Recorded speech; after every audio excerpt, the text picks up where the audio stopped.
안녕하세요. 과학 소식의 진행자 이소영입니다. 네, 여러분, 마약이란 무엇인가? 이런 질문에 어떻게 대답하시겠어요? 예를 들어, 우리나라에서는 대반초의 생산과 소비가 모두 불법이지만 미국은 주에 따라 다르고 네덜란드와 캐나다에서는 합법화되어 있습니다. 그럼 한국과 미국, 네덜란드와 캐나다가 대마초에 대해 해석하는 수준 차이 때문일까요? 사실 그렇지 않습니다. 선진국을 분류하는 다양한 기준이 있지만 UN 무역개발회의 리스트에 소속된 선진회원국, 뉴스위크 선정 선진경제국가, UNDP 기준 또는 IMF 기준 선진국, 개발원조위원회 회원국, 심지어 OECD 회원국 중 세계은행이 선정한 선진국가, 이런 다양한 기준이 있지만 앞서 꺼낸 4개국은 모두 선진국가에 포함되어 있습니다. 즉, 대마초에 대한 상식과 과학적 해석이 다르기보다 문화적, 철학적 요소에 따라 갈린다고 볼 수도 있을 텐데요. 문화적 사유와 시대 정신에 따른 기류가 아예 불법으로 규정되거나 의료용과 오락용의 가치로 발현된다고 볼 수도 있겠죠. 대마초가 국가별 해석에 따라 다르다면 그렇다면 GHB는 어떨까요? 감마 히드록시 부티르산, 일명 물뱀이라고 불리는 이 물질은 성범죄에 특히 사용되어 왔습니다. 수면제와 달리 도파민을 분비해 정신을 잃게 만드는 GHB는 용량에 따라 거친 후유증은 물론이고 심지어 체내에 오래 남지 않기 때문에 증거자료로 사용되기도 쉽지 않은데요. 국내 연구진이 GHB의 노출 여부를 손쉽게 확인할 수 있는 기술을 개발했다고 합니다. 지금 바로 전해드릴게요.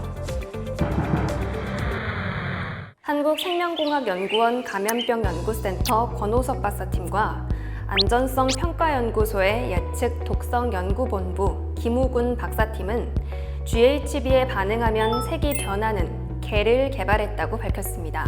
이로써 향후 마약을 악용하는 성범죄로부터 자신을 보호하고 약물 검출기기 시장을 새롭게 개척할 수 있을 것으로 기대되고 있는데요. GHB는 무색, 무취, 무미의 중추신경 억제제로 주로 물이나 술 등에 타서 액체 상태로 마시기 때문에 물 같은 희로뽕이라는 뜻의 속칭으로 불렸습니다. 체내 투여 후 15분 이내에 몸이 이완되고 환각 증세와 강한 흥분 작용을 동반하는 경우가 있어 성범죄 현장에서 많이 사용돼 왔는데요.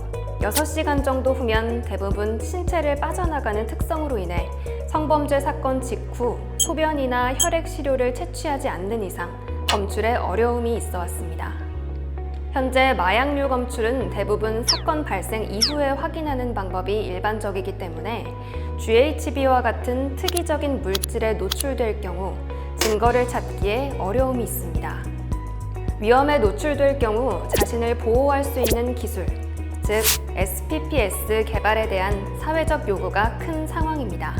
이에 생명연 권호석 박사팀은 별도의 절차나 장비 없이 마약 사용 여부를 확인할 수 있는 기술을 개발했습니다.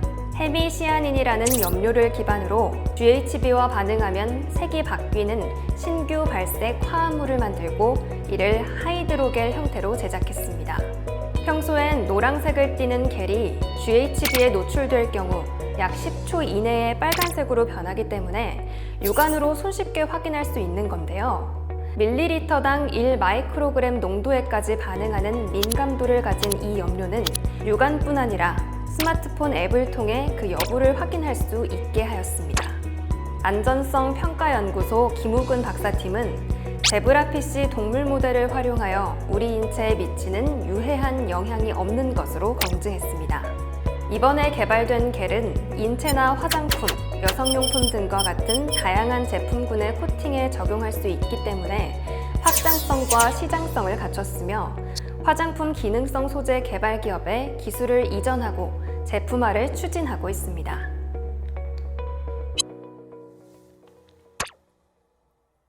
네, 바이오 센서 분야의 세계적인 저널에 게재된 이번 연구는 체내에 오래 남아있는 다수의 마약과 달리 사후 검출이 안 되는 성범죄 약물의 심각성에 기반해 연구됐습니다.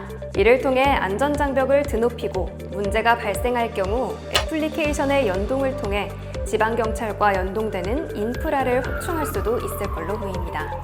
지금까지 과학 소식의 이소영이었습니다. 감사합니다.